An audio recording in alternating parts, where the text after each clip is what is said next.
Durante décadas, milhares de pessoas morreram no Brasil sem guerra, sem bombas e sem campos de extermínios nazistas.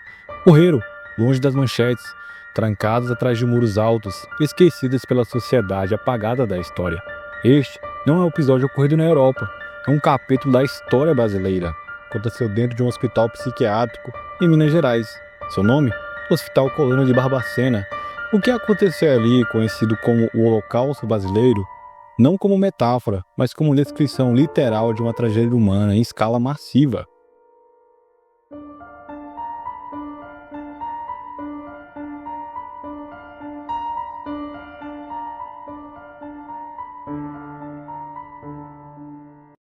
O Hospital Colônia foi inaugurado em 1903 na cidade de Barbacena, Minas Gerais, com um discurso de modernidade e cuidado psiquiátrico. No início, tinha capacidade limitada e função terapêutica. Com o passar dos anos, no entanto, o hospital se transformou em algo muito diferente. Durante grande parte do século XX, a colônia passou a receber pessoas de todo o Brasil. Governos, famílias e autoridades encontraram ali uma solução simples para o que não queriam ver.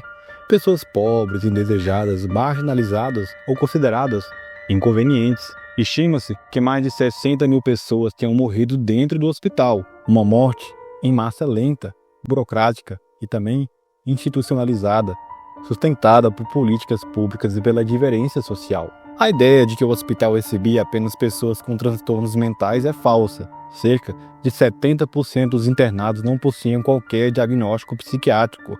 Iam para Barbacena mulheres grávidas, fora do casamento, esposas rejeitadas, alcoólatras, homossexuais, pessoas pobres, jovens considerados rebeldes, vítimas de estupro, órfãos, pessoas com deficiência física ou intelectual, que indivíduos também sem documentos. Em muitos casos, bastava um pedido da família, uma decisão policial, ou algo simples, como a condição de pobreza. A internação não exigia laudo médico rigoroso. Barbacena não tratava doenças. Barbacena que tirava pessoas de circulação. Grande parte dos internos chegava a um hospital em vagões de carga, sem qualquer condição humana de transporte. Esse deslocamento ficou conhecido como o trem dos doidos. As pessoas desembarcavam confusas, famintas, sem prontuário, sem nome e sem saber onde estavam. Muitos acreditavam que estavam indo para um local de tratamento temporário, mas na realidade estavam entrando em um lugar de onde dificilmente sairiam vivas. Ao chegar ao hospital, os internos tinham seus pertences retirados. Roupas, documentos e objetos pessoais desapareciam. Muitos recebiam números no lugar de nomes. A identidade era a primeira coisa a ser apagada. Homens, mulheres e crianças eram misturados. Não havia separação adequada. Não havia individualidade. Não havia dignidade. A partir daquele momento, deixavam de ser pessoas. Passaram a ser corpos sob custódia do Estado. A rotina dentro do Colônia era marcada pela violência estrutural. Os internos dormiam no chão, em camas improvisadas ou amontoados em galpões. A alimentação era insuficiente, muitas vezes composta de restos.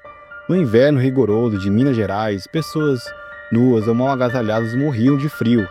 Doenças infecciosas se espalhavam rapidamente. Não havia medicamentos suficientes, nem interesse real em tratar. Choques elétricos eram aplicados indiscriminadamente, não como terapia, mas como forma de controle. Espancamentos eram frequentes. Gritos, choros e silêncios preenchiam os corredores. A morte fazia parte da rotina. Corpos eram empilhados, enterrados em valas comuns ou vendidos para faculdades de medicina. Sim, o Estado brasileiro comercializou cadáveres de internos. O Hospital Colônia não existia para curar, existia para excluir. A loucura era apenas um rótulo conveniente para justificar o confinamento de quem não se encaixava nos padrões sociais. Barbacena funcionava como um mecanismo de limpeza social, cujo problema não era a doença, mas a existência do indivíduo. Não havia revoltas porque os internos não tinham força, não havia denúncias porque ninguém os escutava.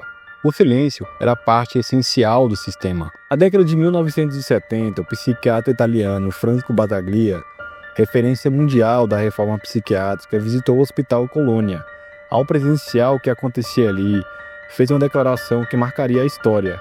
Isso não é um hospital, é um campo de concentração. A comparação chocou observadores internacionais. No Brasil, porém, a reação foi lenta. O sistema resistiu à mudança. Alguns internos sobreviveram. Eles contam histórias de fome extrema, violência constante e abandono Mas absoluto. o senhor falava socorro pra quê? O que o senhor falava? Que estava judiando comigo, me batendo, e me dando choque e ficando em direção de entortar aqui. Entortar pra assim. E por que eles davam essa injeção no senhor? É implicância, que ele não gostava de mim lá, não.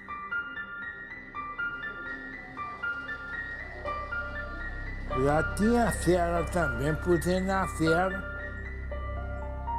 Pedi para ele não tratar da fera, não quis tratar eu da fera, não.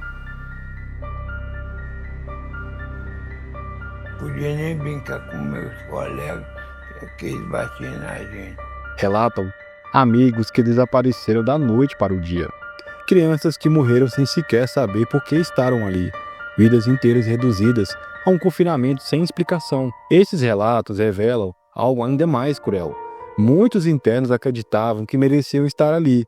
Tamanha era a violência psicológica sofrida. Décadas depois, a jornalista Daniela Abex reuniu documentos, fotografias e depoimentos de sobreviventes. O resultado foi o livro Holocausto Brasileiro, que trouxe à tona aquilo que o país tentou esconder por décadas. As imagens mostravam corpos, abandono e também sofrimento. Os relatos revelavam um Brasil que muitos prefeririam não reconhecer. Com o avanço da reforma psiquiátrica, o modelo manicomial começou a ser questionado. O Hospital Colônia foi desativado gradualmente e parte de sua estrutura deu lugar a outros serviços de saúde. Mas o fim físico do hospital não significou justiça histórica. Mas houve justiça? A resposta é dura. Não. Não houve julgamentos proporcionais. Não houve responsabilização coletiva do Estado. A maioria dos responsáveis jamais foi punida. As vítimas morreram sem nome, sem reparação e sem memória oficial adequada. O Brasil nunca tratou formalmente Barbacena como um crime contra a humanidade. Mas por que lembrar de Barbacena? Porque Barbacena mostra que atrocidades não dependem de regimes autoritários explícitos. Eles podem ocorrer dentro da legalidade, da burocracia e do silêncio.